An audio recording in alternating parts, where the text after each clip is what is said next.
Hey everybody, welcome back to part 3 of stream overlays.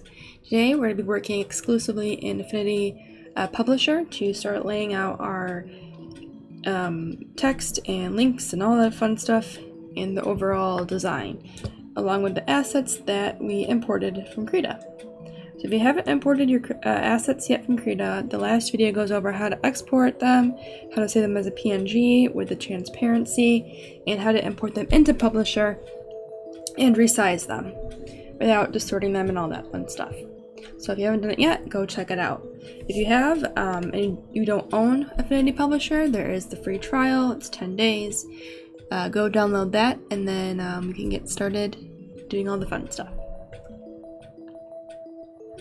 Alright, so just so I have a reference of what I want this to look like, I have a screenshot of my layout that I wanted to use. So this will keep me on the right direction, on the right path that I had imagined originally, and I won't have to just sit here and be like, what was that again? You know, so if you don't want to save it in the file itself, make sure to have it somewhere else on your screen, or at least open so you can quickly go back and take a look at it. Alright, so as I'm looking at this, I know I have my assets in position. However, they're probably going to change size and everything else as time goes on, because I know that this one in particular might interfere with some of the recording or the content area. But first and foremost, I'm going to grab my shape tool, and I'm just going to click and drag. And this is just going to be my main background, and I'm going to right click and go to arrange, oops, move to back. And this, I'm going to just pretend this is the main area or color that's going to be behind all the text and everything. And then I'm going to make a second box.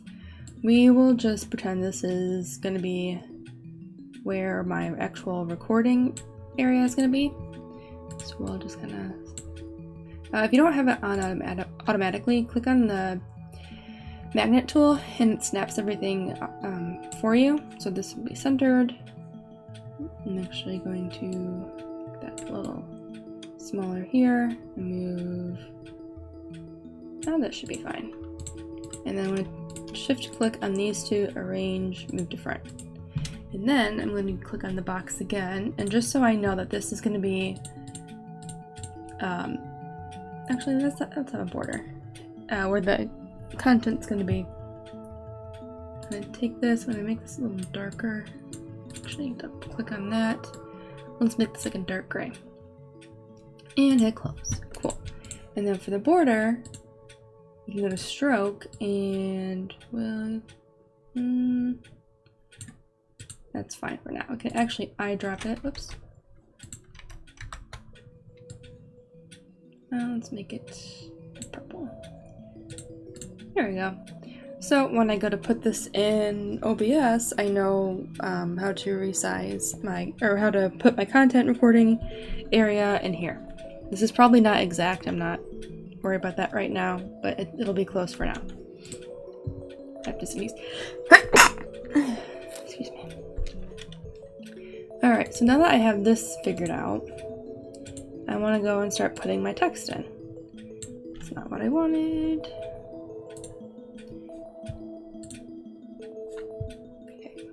Go. So this is going to be my text box. I'm going to have one here. I'm going to put the paper mail here. I'm just laying this out. I'm not really going to make it like perfect yet.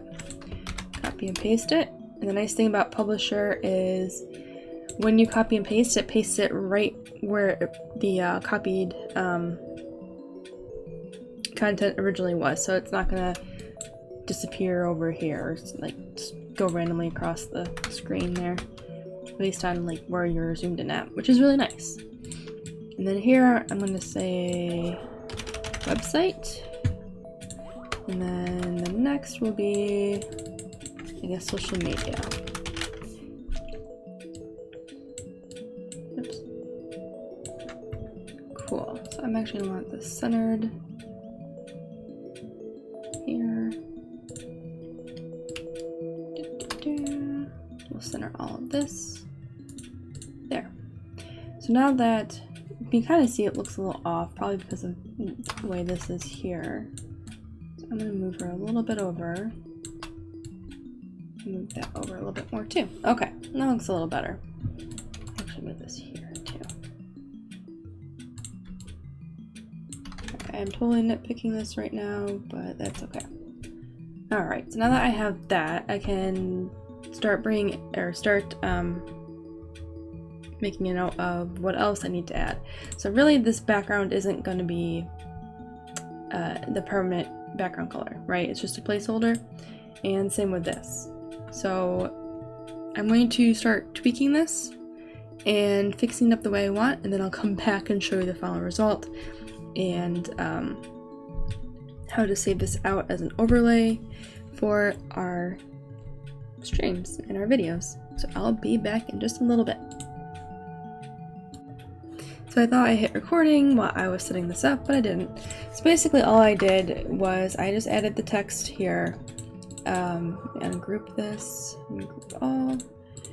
I went and group. Thank you. So everything here is just different font. So to change your font, everything with your font is going to be up here. I have fonts that I paid for, so I have way more fonts than you may have. If you're looking for something specific, there are plenty of free font websites to check out. Just make sure you look at their, I think, content usage, like their copyright or whatever. Some don't allow commercial use, which is fine. That just means you can't like sell anything with that font on it. But for this, you should be fine. But definitely take a look at their usage terms, because you don't want to start using something if they're like, hey, I said you couldn't do this, and yeah. For these, I already had them, so I just imported them. And as a reminder, you can just click and drag to resize this. If you do shift and click and drag, it like stretches and morphs it. And you don't really want to do that. And then I went and changed the font on this and the color just to kind of spruce it up, because you don't really want to keep the same font, the default, which is Arial. But you also want to keep in mind when you're doing this, you want your font to be readable. You don't want it to be, like super crazy. Like if I take this and I went to, let's see, can't even see that. Something like, okay, we'll just make this bigger. Like that is, I mean, it's kind of legible, but it's a little much. Like super fancy fonts, you want it to be really legible first glance. You don't want anyone to like to sit there and go, what is that letter? You know, every font has its place, and sometimes even if it looks cool, like this looks cool, but this isn't really the time to be using it. You want all of your viewers to look at this and go, yeah, I can see the link, I will go there, or I want to follow you on social media here, or whatever info you have, right? And undo that. And this is pretty much the same font I use on everything for YouTube anyway, so I have that sort of consistency there. If it changes in the future, it changes in the future, but for now it's always been simple enough with a little bit of flair, but it doesn't like change the readability of the font. And this I might actually have to change a little, because it is a little hard to read over here. But I will fix that later. For now, this should be fine. And then to group everything, actually I can just do this. I'm going to click up here and drag, and I'm going to shift click off of these images, right click and hit group, or you can do Control G. And for now, that's pretty much it. If you need to make edits, obviously you can just right click and ungroup that. And if you want to get really fancy, there's a lot of, there's a fair amount you can do. You can take the boxes, you know, you can fill them with whatever. I'm gonna move this here. Change the, no, what was it? It's the line, the type of line here. Oh my gosh, I'm drawing a blank, so there's a way to change the line. Here we go, we can change the dash. So you want to make a dash line. You know, it's things you can do in Illustrator or Affinity or Adobe InDesign and stuff like that. I'm gonna delete that. You can also add your gradients if you need, if you want to do that. Why won't you? I don't know why it won't let me do a gradient. Oh, I need a shape here. There we go. So if you want to, oh, this is, it never fails. I have the ugliest color choices, I swear. Alright, so we're gonna click on that. Your gradient's gonna show up here, by the way. When you click on it, we'll do that, and we'll click on the dots. Click once on the color. Do purple. It looks nice, right? So you can change the gradient here, or in Publisher. I do like this feature. You can change it here as well. I added a dot, didn't mean to. Let me just delete that. There we go. There's a, let me zoom in. You can't. Alright, well you can't really see because of my color choice. I'm so sorry. But there is a line here that you can click and drag. So you can actually change the transition. So if you want the pink to be more up here or the bluish green more here, if you click here where that little plus icon is, you can add a different color. So we will just make that, yeah, it looks nice, I guess. Whoa. And then you can go ahead and change it up. And sort of like Krita, you can keep making gradients and it won't like make a gradient within a gradient, it'll just redo it or overlay it. The only difference is in Krita, it just keeps adding a new one over top the previous one, whereas in Publisher, it just kind of wipes the previous one completely. Like this is the whole shape right here. There is no other gradient hidden below it. So if you want to add a gradient to your overlay, that's how you can do that and have fun with it. You know, I mean, there's so many cool colors you can add to this. That's not the greatest color. Let's add some more. We'll just have to deal with the crappy color choices I have. I'm actually going to arrange that to move to the back, and we'll ungroup this. Click on that, we'll hide it. There we go. So you can make it fun and, you know, all that stuff. And I think Affinity Publisher does have access to stock stuff, and you can search. So let's search like rabbit. So I can put that in there. If it's gonna crash on me now, I'm gonna be very upset. There it goes. Ooh, that's a big rabbit. Oh my god. Alright, well these are really high quality images, I guess. I mean, I don't think you need a rabbit on your stream overlay, but if there's a reason you need a rabbit. Oh, that's actually cute. The leaves look like he has little patterns. Ooh, it's really neat. Okay, so besides that, like if I wanted the rabbit here instead, and just be like, hey, help me raise money to buy a rabbit, I could put that here, right? I don't know, something like that. But it's nice to use the resources. And then the pre-flight is just letting you know if there's errors, like the spelling. Obviously, all of this doesn't mean anything because this is my business name. This is social media stuff, and then this is a web link. So this is irrelevant. But it will let you know if you have an image that's, oops, off-center like that. Normally it'll be like, hey, there's like stuff outside the border. Did you want it like that? You know. And then, yeah, so that's pretty much it for laying it out. I'm actually gonna take that off. I don't need it. And then to export everything, if you are layering your stream overlay, it's a good idea to start grouping those things now. Like I had these images here because they're going to be in the foreground and they have to be over everything else behind them.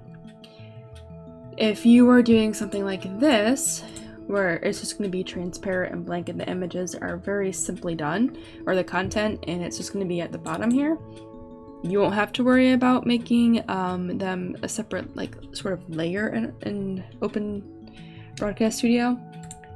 You really only have to worry about what you want to turn on and off. Like this was something I had, like, meant to, like, Actually, let me group that.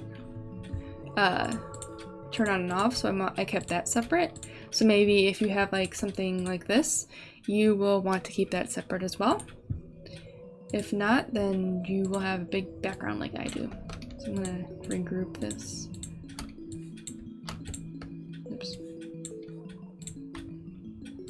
I did ungroup it. Whoops. Okay.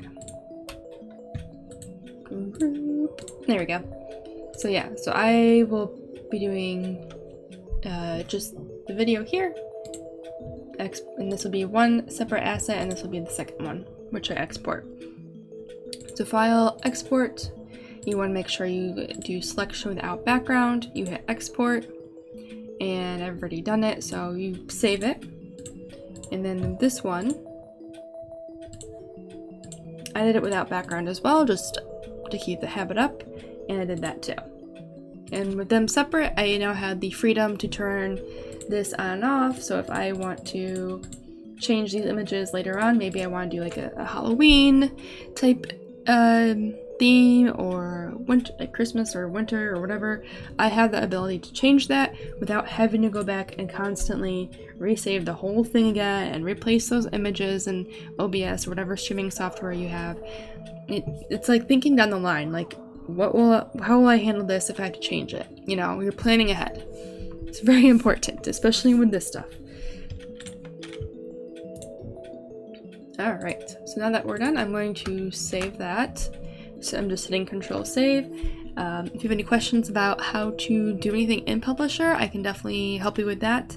I do have some videos already, especially with how to put text on a path. So if you have, if you want to do something crazy, oh geez, well, whatever. If you have something crazy, you want to put the text on the path, you can do that.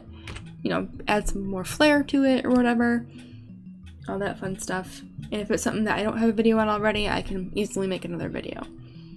So yeah, as always, let me know if you have any questions or comments below the video, and I will follow up with part 4 where we start using OBS to bring these in, and how to work with the files if we need to make any changes or edits. Alright, thank you for watching, and I will see you guys in the next video.